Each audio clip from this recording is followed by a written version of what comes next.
अपने ही घर की शाखाओं पर परिंदों की तरह आती है, उड़कर ये एक दिन कहीं दूर चली जाती है। हेलो दोस्तों, नमस्कार। स्वागत है आपका अपने YouTube चैनल अरविंद गुरुजी एजुकेशन में। शादी के कुछ दिन बाद जब बेटी अपने मायके आती है तो लगभग एक सप्ताह तक हर चीज उसकी इच्छा अनुसार हो रहा था। जो खाना चाह रहे थे उसको खाने के बनाया जा रहा था, जो करना चाह रहे थे उसको करने दिया जा रहा था। लेकिन वो दिन भी आया जब उसको वापस अपने ससुराल जाना था। तो पिता अपने रूंधे गले से उसको कुछ सिखा रहे थे और एक अगरबत्ती का पैकेट उसको हाथ में थमा रहा है। लेकिन ये देखकर बेटी की मां ने पिता को थोड़ी आंखें दिखाई कि ससुराल जाती हुई बेटी को कोई इस तरह का उपहार देता है क्या। तो पिता ने कहा, ये मेरी बेटी के लिए एक संस्कार है। उपहार में तो मैं अपनी बेटी को कुछ भी दे सकता हूं। और उन्होंने अपनी जेब में हाथ डाला और जितने भी रुपए उनकी जेब में निकले बिना गिने हुए अपनी बेटी के हाथ में रखे।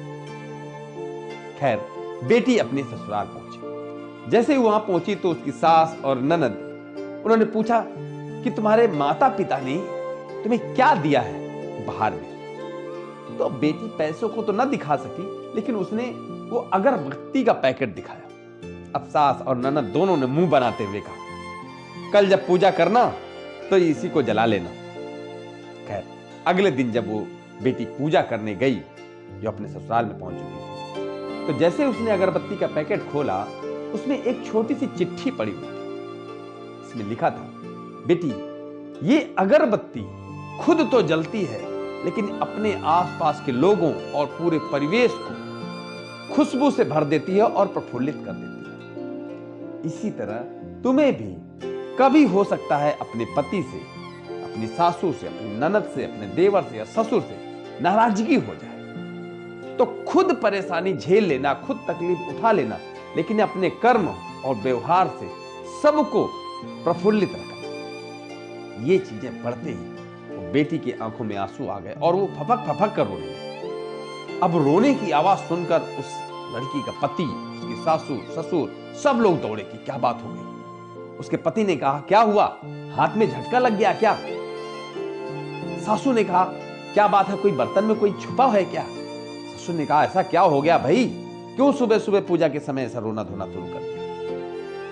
तभी सासू के हाथ में वो चिट्ठी पड़ी जो वो उनकी बहू यानी वो जो बेटी थी वो पढ़ रही थी। जैसे ही सासू ने उसको पढ़ा, वो अपनी बहू के गले लग गई। अब ससुर ने देखा, अरे ऐसा क्या है, लेकिन चश्मा ना लगाए होने की वजह से उसको ठीक से पढ़ नहीं पाए और अपने बेटे को दे दिया।